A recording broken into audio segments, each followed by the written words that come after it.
Now, despite the escalating war between Israel and Hamas, neighbouring countries Egypt and Jordan have ruled out accepting refugees from the conflict. And a bombshell new report using a case study from Denmark, just released by Nigel Farage on his GB News show, shows that the Prime Minister may be best advised to do the same. Have a watch of this.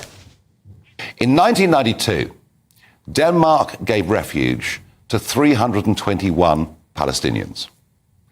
By 2019, the government produced results for what had happened to them.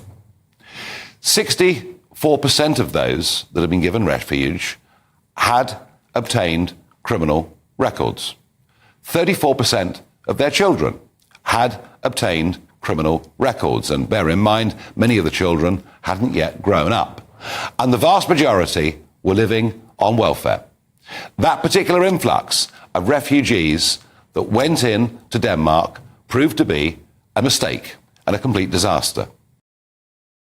Right, well, there we go. So to discuss these shocking figures, I am now joined by Danish MEP Peter Koffel. Peter, thank you very much. Great to have you on the show. So we've heard here Humza Yousaf, our leader in Scotland, say that we should take in a load of Palestinian refugees. What would you say to that based on the Danish experience? Thank you for having me here. I would say no. That would be completely insane. I mean, just look into the Danish statistics. It's all public. You can go to Google. You can see the numbers. It has been a completely disaster in Denmark. And I believe the politicians back then made the worst investment ever for the Danish future. Okay, I mean, why? You know, what happened? I mean, what was the thing? Because, you know, look, let's be honest. I mean, you know, loads of Danish people, I imagine, will commit crime as well. Crime is not just the preserve of, you know, Palestinians, is it? So, go on, what was so especially bad? Well, if you compare these group of people to the Danish citizens, you would see that they are way more criminals than the Danish population in general, first of all. But the thing is, those people were not even real refugees. I mean, when many of them were granted asylum seeking, they decided to go back to their own country to celebrate. So it's not even real refugees as we know them. So I would very much advise you to stop taking those people. It will give you problems for generations, honestly. So just say that to me again. So you granted asylum to a load of Palestinian refugees who then went back to Gaza to celebrate, and then came back to Denmark. Yes. Right. Yes. That possibly should have set alarm bells ringing, I suppose. But was there a big push? Was there a big push from the Danish public? You know, people who thought they were doing a nice thing, people who thought they were doing the right thing initially. Presumably, you were under a lot of pressure.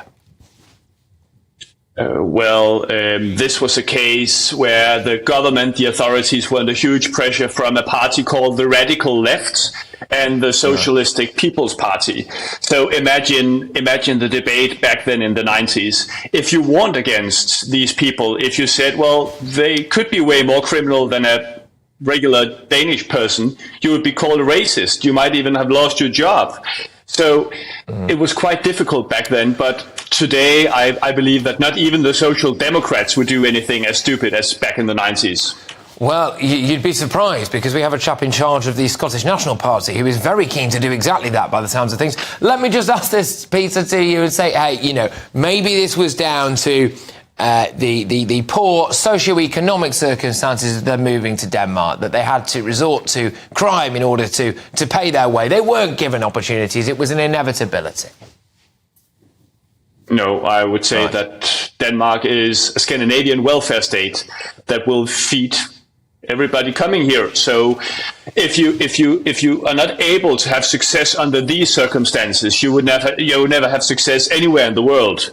So this is a complete social state taking care of feeding everybody here. So there is absolutely no reason to commit hard crimes as some of those people did. A lot of them, actually. Okay, fair enough. Look, Peter, thank you very much. And can I just ask as well, any plans to take any refugees from the current conflict taking place over there? No plans. Okay. Peter, thank you very much. It's Peter Koffel there, who is a Danish MEP. I really appreciate you coming on, Peter. It's great to have your input.